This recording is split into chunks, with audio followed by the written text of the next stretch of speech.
Welcome to Our Life Simplified. Today we are experiencing what a lot of people are experiencing right now in the United States. We're basically having a winter storm. So it has started over the middle of the night. You can hear the sleet coming down. It's Sunday. And to warm our bellies, we decided we're going to make some biscuits and gravy. So in today's video, we're going to be making SWIM biscuits for our biscuits and gravy. We are preheating the oven to 450, and we are using a glass Pyrex dish. 8x8. Stick of butter. 1 stick of butter. Put that in the oven while it's preheating to 450 and melt this butter down. So we're going to do that. And while that's melting, and we'll mix up all the dry ingredients with the buttermilk. So first thing we're going to do is put 2.5 cups of flour. This is bread flour, but all-purpose flour will work too. And these are really, really good. These are the type of biscuits you do not have to roll out and cut. We'll show you. The easiest biscuits to make. Fast biscuits. That we've discovered so far. Yep, you can amaze your friends and family with these biscuits and they'll never know the difference. So good. Well, there's 2.5 cups of flour. So we're going to start out with there.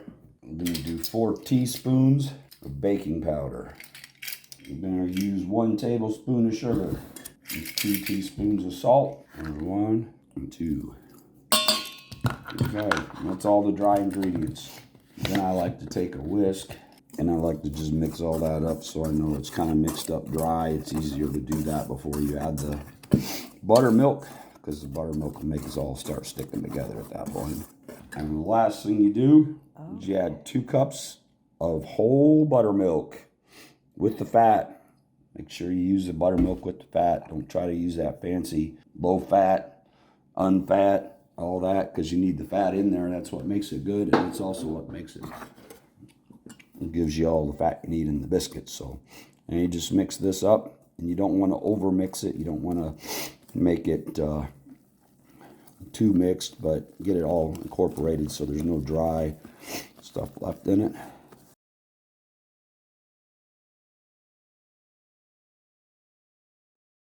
Recipe. Where did you find this recipe? On the internet. I just. Well, what attracted you to this recipe? I like to look at the old country recipes and find out how people did it. I remember my grandmother doing this when I was a kid. So she used a pretty similar recipe? Yeah. Made them. Okay. With the melting the butter and pouring it in? She did it on a pan. But so this way, now everything's mixed. You can see there's no dry ingredients left. So it looks pretty sticky. It's really sticky. Get all that out of that. So as we bang it out of the whisk, we're going to wait for the butter to melt. Then we'll put this in with the butter. The butter is melted. We're going to get that out. Now comes the easy part. So what I'm going to do is get all of this dough out of this bowl here. And the easiest way is just get a big gob right in the middle. Okay, so see, it's pretty sticky. Okay, I'm going to push it down. Try to push it square into all these corners. And the reason they call these SWIM biscuits is they're swimming in butter. Butter makes everything better. Yes. So obviously if you have any dietary restrictions or you're watching your diet, this probably is not the biscuits for you. But it is, like everything I cook, low calorie, keto friendly. And he's completely kidding. And full of goodness. Oh yeah. Everybody loves his cooking. Except for the flan. That's a story all in of itself. That is a whole nother story. That was an epic fail. That's okay. Can't be perfect all the time. Got to have a yardstick to measure everything else against. That's right. So if you ever hear us talking about, but at least it's better than the flan. That's why. That's why. It was a disaster. It was. Okay, so now you got it pushed in, just like a big square of dough. I use a fillet knife and a little bit of water. Keep my thing wet here. So there's water in here. And you're just going to take this and just cut it into thirds across it. You don't have to do the water, but it makes it a little easier, I think. To rinse. Yeah, he just dipped the knife in the water. I'm going to cut it into 9 pieces like that. Because these are the sizes that we're used to. Yeah, these make great biscuits and gravy right here for like this. Or anything. I mean, but that's what we're making them for today. Okay, so we've scored it. And there's 9 biscuits swimming in butter. And now, once the oven reaches 450, we're going to pop that in for how long? 28 minutes, or until the tops are golden brown. 28, that's very specific. 28 minutes. And if you would like to do a screenshot, these are the ingredients. We're at 450. Biscuits are ready. Cut Okay. into 9 pieces. And go in. Now we're going to set the timer for 28 minutes. And now we wait.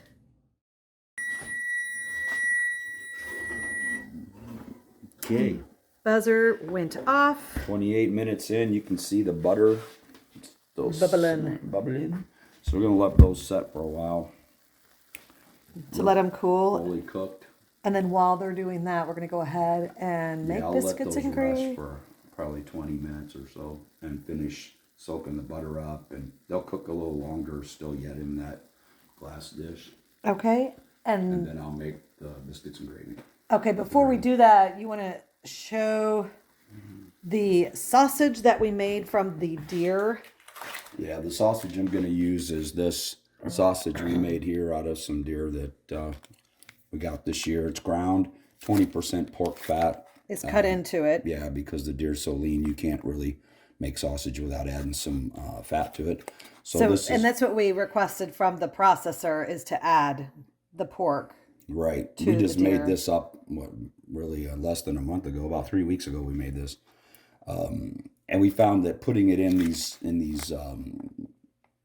vacuum seal bags is so much more convenient than in the 1 pound sausage tubes, because it thaws out really quick. It's thin. You can put a lot of them in the freezer flat like this. So in my opinion, this is the way to go when you're making sausage like this. Not linked, but just ground sausage. So this is what we made. What I used to make this was, my neighbor gave me a coupon for the Bearded Butcher for my birthday, so I bought a few different things. This was the Bearded Butcher's Country Style Seasoning. Very, very good seasonings. I bought multiple seasonings from them, but this is one. I think this did 25 pounds of meat, but I just figured the ratio out, and it's 2 teaspoons per pound of seasoning. So I just made 5 pounds at a time and then seal it up and keep it. So I don't want 25 pounds of bacon or breakfast sausage. And then I added a little bit of smoke flavor to it just to try this year. I got this from Legs. But this one you can get on Amazon. I think you can get Bearded Butcher on Amazon too, but they have their own website.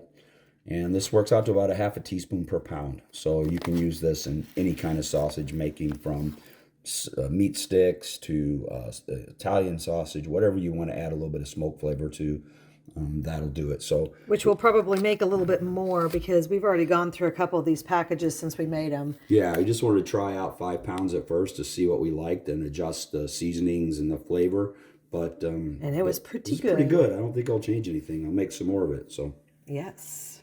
So we'll let the biscuits cool, and then we will start with our sausage gravy.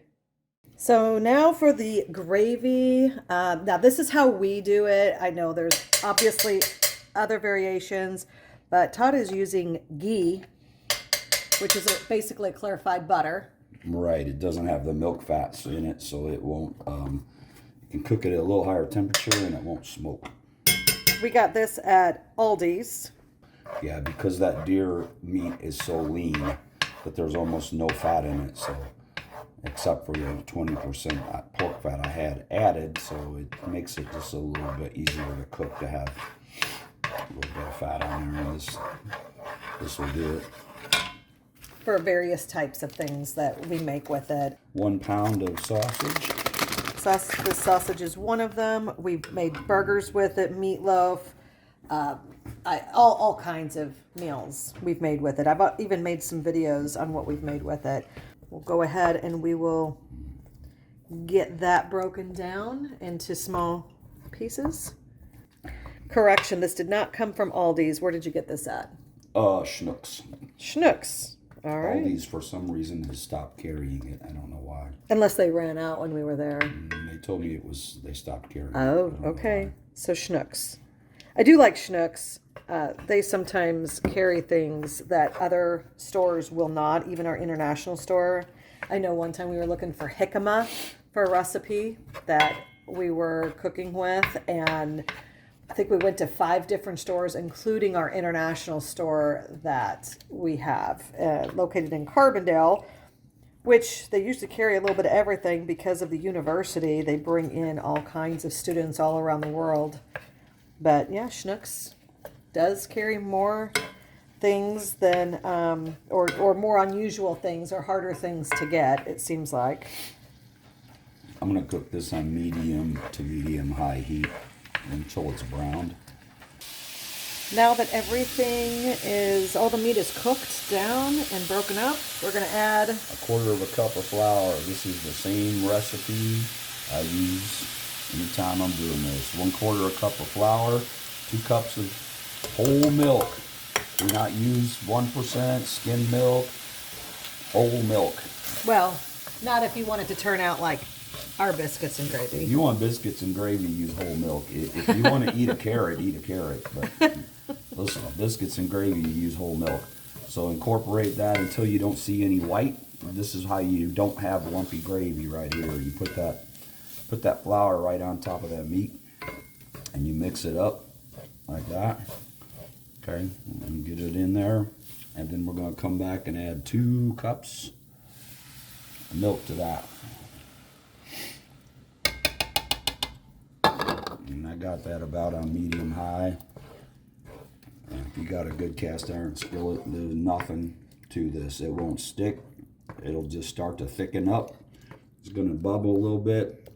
Once it starts to bubble, you turn it down and simmer it, and it'll start to thicken pretty quick. Now, what I do is I'm going to add a little bit of 16 mesh black pepper. I like pepper in my gravy. You'll always see me using 16 mesh because kind of like milk. If you want pepper, use 16 mesh. It's coarse. You'll taste it. And if you want to use restaurant grind pepper, then it's going to be really small and fine. And You still get the flavor though. Yeah, but I keep that because I use it for all my barbecuing too. So Yes. you can get that on Amazon. About the best place to get it. So this is already starting to thicken up. And see that? Getting a little bit thick. Starting to bubble up. Okay. Oh, and if you haven't seen any of the videos of Todd cooking, he loves to experiment. We've cooked everything from a whole hog, although I don't think we did a video on that. Starting to simmer. I'm going to turn that down. Don't need to be very hot right now. Now we're just going to simmer it for a little bit, but it's already getting pretty close to the consistency that I like for biscuits and gravy. You see that? And right now it's about ready. Now if it gets too thick, just add a little bit more milk to it. That's all you gotta do. Usually it won't get too thin on you, it'll start getting too thick. So you can I'll just add just a little bit. If I think, oh, that's a little bit too thick, so add a little bit more milk. And then of course, if you're cooking for a lot of people, then you will definitely add more milk just to get more volume. Yeah, just use a 1/2 cup of flour and 4 cups of milk. You double this recipe. 1 pound of sausage, any kind of sausage, it don't matter.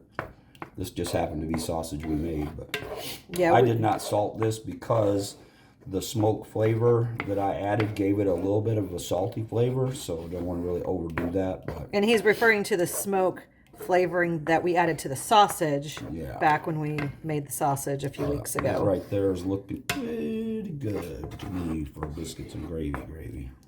I'd say that's about it. And then what I'll do is slide that off, let it set for a minute, and that's it. It's ready. All right, we're gonna go ahead and plate this so you can see what it looks like, and we're gonna give it a taste. Biscuits have been sitting now, and they've soaked up that butter that was in there. I'm just gonna run this little spatula down through here and separate them. Which, since we scored it before it cooked, you saw what it looked like when it came out. It's just that much easier to cut through with this little spatula. Yeah, they're not. I'm not really even cutting them. I'm just kind of dividing them good. And then I'm pulling the biscuits out of there like that. And I'm gonna split it in half. This is our fine paper china. We're eating on our fine Sam's china. Mm-hmm. Take this one out. And this is a perfect breakfast that will warm your belly, especially on a winter storm day. We're supposed to get down to single digits throughout this week, but man, is it cold already, and it's just nasty outside. We got a big scoop of gravy there like that. We're going to try this together at the same time. So before we add any additional seasonings like salt or what have you, we're going to go ahead and try it first. Todd's going to get himself a glass of milk. All right. Let's see how this tastes. That's good.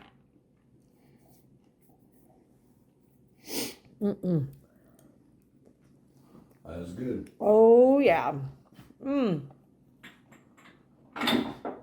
This is definitely a perfect warm your belly, feel good type of breakfast on a day like today.